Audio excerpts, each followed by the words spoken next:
Sahabat Pojok Renungan, hari ini Minggu tanggal 27 Maret tahun 2022. Kita memasuki Minggu Prapaskah yang keempat. Kita akan merenungkan dari Injil Yohanes bab 9 ayat 1 sampai 41 dengan tema sikap rendah hati kunci untuk mencapai kebenaran. Mari kita awali dengan berdoa. Dalam nama Bapa dan Putra dan Roh Kudus. Amin. Ya Allah, dengan pengantaraan sabda-Mu, Engkau telah memulihkan hubungan damai dengan umat manusia secara mengagumkan. Kami mohon, berilah agar kami semua dengan cinta bakti yang penuh semangat dan iman yang hidup, bergegas menyongsong Paskah yang akan datang. Dengan pengantaraan Tuhan kami Yesus Kristus Putra-Mu yang hidup dan berkuasa bersama Dikau dalam persekutuan Roh Kudus, Allah sepanjang segala masa. Amin. Dalam nama Bapa dan Putra dan Roh Kudus. Amin. Sahabat Pojok Renungan, perikop bacaan Injil hari ini dari Yohanes bab 9 ayat 1 sampai 41 mengisahkan tentang proses perjalanan iman dari orang buta melihat sang terang. Yesus berkata, "Akulah terang dunia. Barang siapa mengikuti aku, ia tidak akan berjalan dalam kegelapan, melainkan ia akan mempunyai terang hidup." Iya, Yesus adalah terang dunia yang memberikan penerangan kepada dunia, kepada setiap orang. Karena kegelapan adalah ketidakadaan terang, dan Yesus adalah terang itu sendiri. Maka di dalam Yesus tidak ada kegelapan. Setiap orang yang masuk di dalam hadirat-Nya, yang mau disentuh oleh sang terang, tidak akan mengalami kegelapan.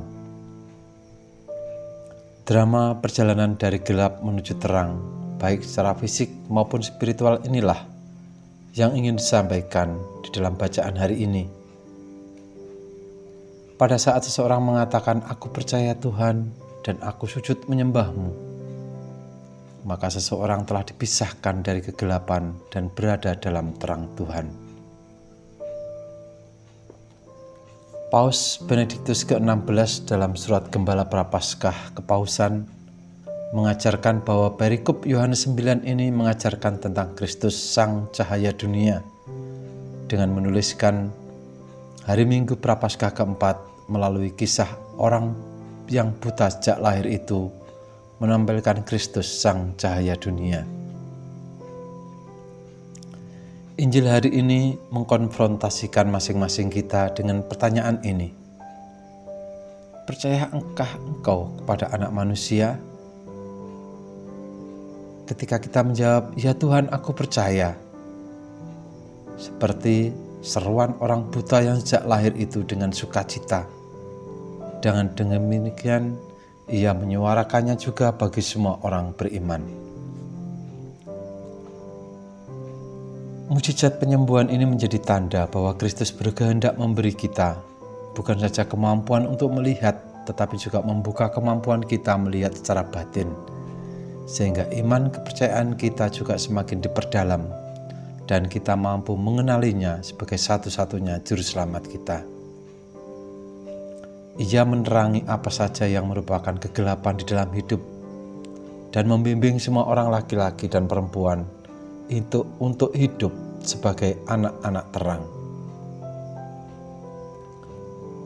Pada saat kita hanya menerima semua dogma dan doktrin Gereja Katolik dalam batas pengetahuan saja, namun tidak melaksanakannya dalam kehidupan nyata, maka sebenarnya sama saja kita mengatakan bahwa Yesus hanyalah sebatas nabi.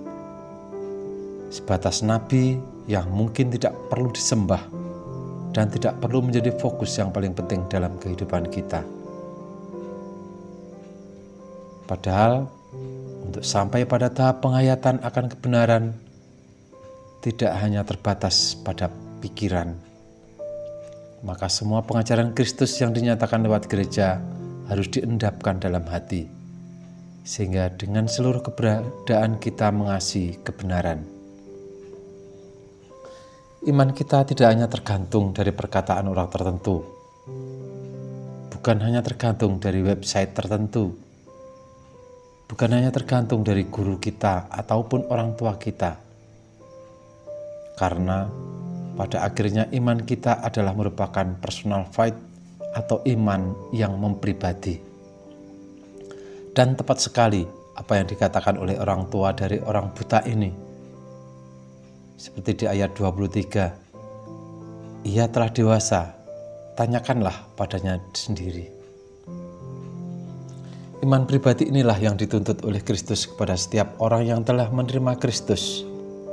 Sama seperti ketika Kristus bertanya kepada Petrus, "Tetapi apa katamu? Siapakah aku ini?" Pengakuan iman yang pribadi seperti ini merupakan iman yang dewasa yang akan senantiasa dimurnikan secara terus-menerus.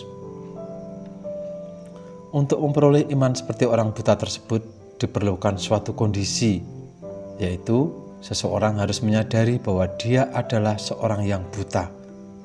Hal ini berarti iman yang benar seperti ini hanya dapat dicapai ketika seseorang menyadari dengan segala kerendahan hati bahwa dirinya adalah seorang yang berdosa. Kerendahan hati membuat rahmat Tuhan mengalir secara bebas dalam kehidupan seseorang, sehingga pada akhirnya rahmat Tuhan ini menuntun orang tersebut pada keselamatan. Dengan kata lain, tanpa kerendahan hati, seseorang tidak akan memperoleh keselamatan. Sebaliknya, sikap sombong akan menjadi penghalang bagi rahmat Tuhan untuk mengubah kehidupan kita, supaya hidup kita tidak terus berada di dalam kegelapan. Perjalanan iman dari orang buta sebenarnya merupakan refleksi dari perjalanan iman kita juga. Kita yang telah disembuhkan dari kegelapan karena dosa asal lewat sakramen baptis dituntut untuk terus hidup dalam terang. Dan kita semua juga diundang oleh Kristus untuk menjadi duta atau utusan Kristus untuk mewartakan kabar gembira sampai pada kedatangan Kristus yang kedua. Kita dituntut untuk menyebarkan terang Kristus kepada semua orang, sehingga semua orang juga dapat sampai kepada Sang Sumber Terang, yaitu Kristus sendiri. Dimanapun tingkat spiritualitas kita diingatkan bahwa harus senantiasa kembali kepada sikap kerendahan hati. Kerendahan hati inilah yang memungkinkan seseorang yang berada dalam kegelapan dapat melihat terang. Dan orang yang berada dalam terang tidak akan terjatuh dalam kegelapan, serta semakin memancarkan terang Kristus. Maka mari kita semua memegang teguh apa yang Tuhan Yesus katakan. Akulah terang dunia. Barang siapa mengikuti aku, ia tidak akan berjalan dalam kegelapan, melainkan ia akan mempunyai terang hidup. Mari kita akhiri dengan doa. Dalam nama Bapa dan Putra dan Roh Kudus. Amin. Ya Allah, Engkau mengendaki agar kami mendengarkan Putra-Mu yang terkasih. Semoga Engkau berkenan menggerakkan hati kami dengan sabda-Mu dan memurnikan mata batin kami agar dapat memandang kemuliaan-Mu dengan sukacita. Dengan pengantaraan Tuhan kami Yesus Kristus, Putra-Mu yang hidup dan berkuasa, bersama Dikau dalam persatuan Roh Kudus, Allah sepanjang segala masa. Amin. Dalam nama Bapa dan Putra dan Roh Kudus. Amin. Terima kasih. Berkah dalam.